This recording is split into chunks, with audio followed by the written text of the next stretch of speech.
Hello and welcome to my channel. आज है 20 अगस्त। तो 20 अगस्त के करंट अफेयर्स को देखेंगे। वीडियो में आगे बढ़ने से पहले वीडियो अगर अच्छा लगे तो लाइक शेयर एंड सब्सक्राइब जरूर करिएगा। चलिए आज का पहला क्वेश्चन देखते हैं। पहला क्वेश्चन कौन सा है? 13 लाख करोड़ रुपए के बाजार मूल्य को पार करने वाली दूसरी भारतीय कंपनी कौन बन गई है? तो 13 लाख करोड़ रुपए को पार करने वाली जो भारतीय मूल्य की जो दूसरी कंपनी कौन सी बनी? HCL, TCS, रिलायंस या टाटा ने? तो 13 लाख करोड़ रुपए के मार्केट कैप से के ऊपर जाने वाली जो दूसरी कंपनी है कौन सी है? Option B TCS, Tata Consultancy Service. तो पहले नंबर पे कौन से? रिलायंस। रिलायंस पहले नंबर पे। अब दूसरे नंबर पे कंपनी जो है TCS बन गई है। देश की सबसे बड़ी IT company Tata Consultancy service TCS ने मंगलवार को नया इतिहास रच दिया है।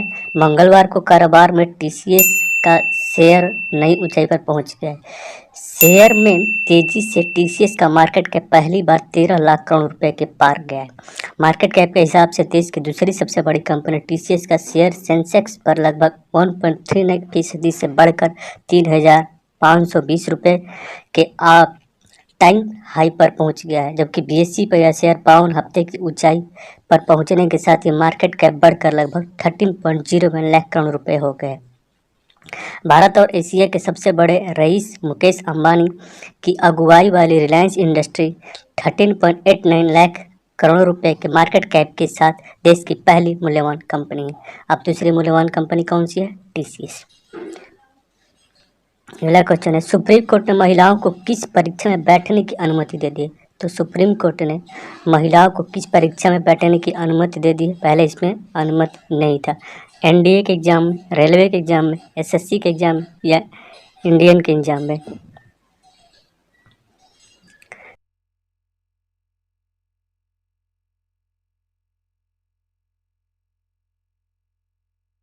बैठने की अनुमति दे दी है सुप्रीम कोर्ट ने।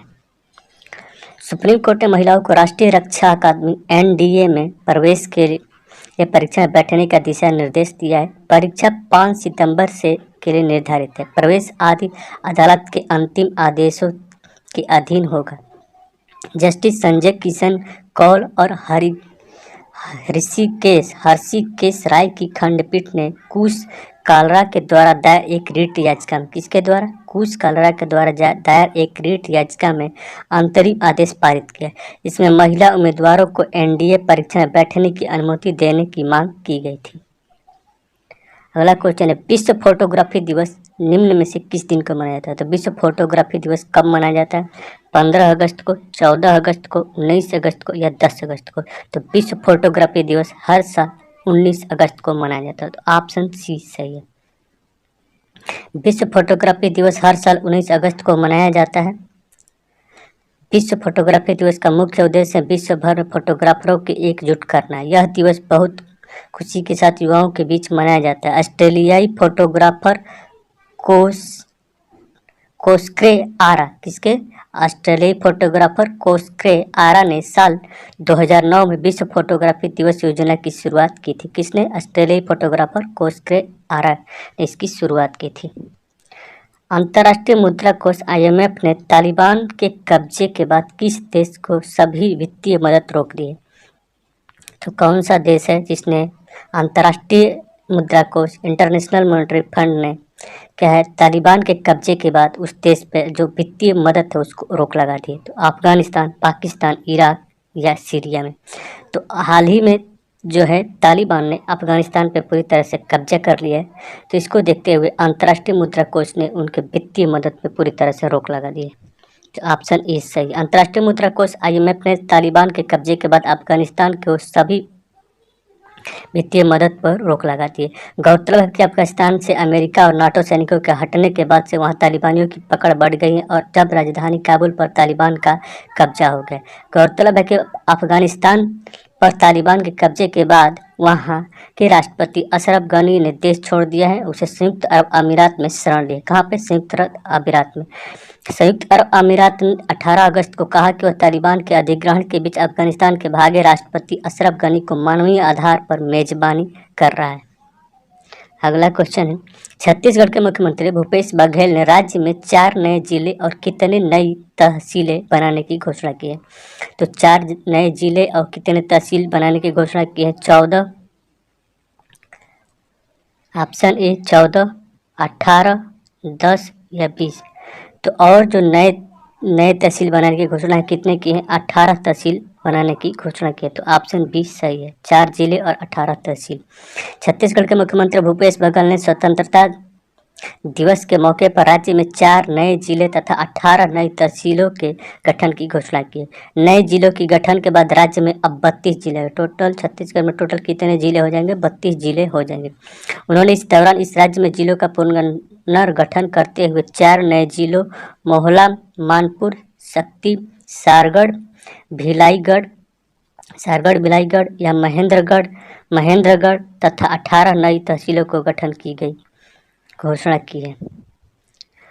अगला क्वेश्चन है, हाल ही में वनस्पति विज्ञान के एक समूह ने किस द्वीप समूह पर में एक अम्ब्रेला हेड वाली शैवाल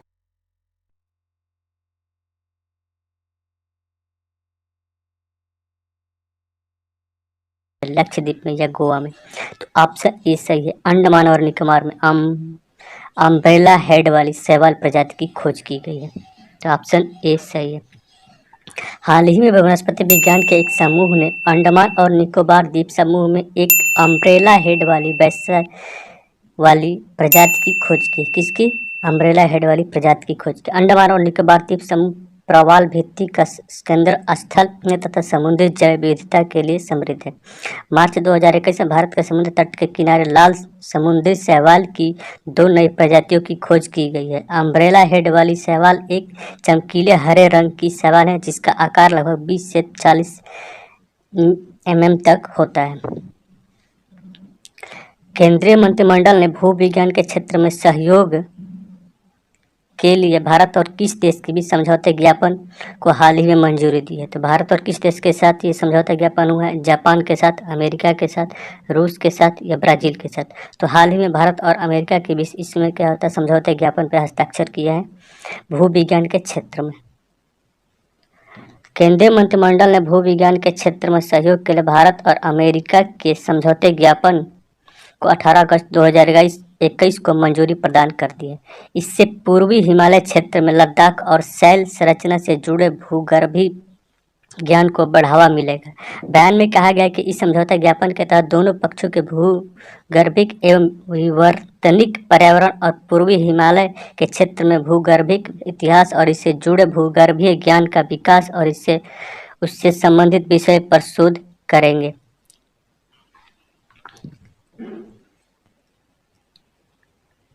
इसमें लद्दाख के शैल संरचना से संबंधित क्षेत्र, भूवैज्ञानिक, भू रासायनिक और शैल विज्ञान संबंधित अध्ययनों के क्षेत्र में सहकारी परियोजनाओं को विकास करना शामिल है।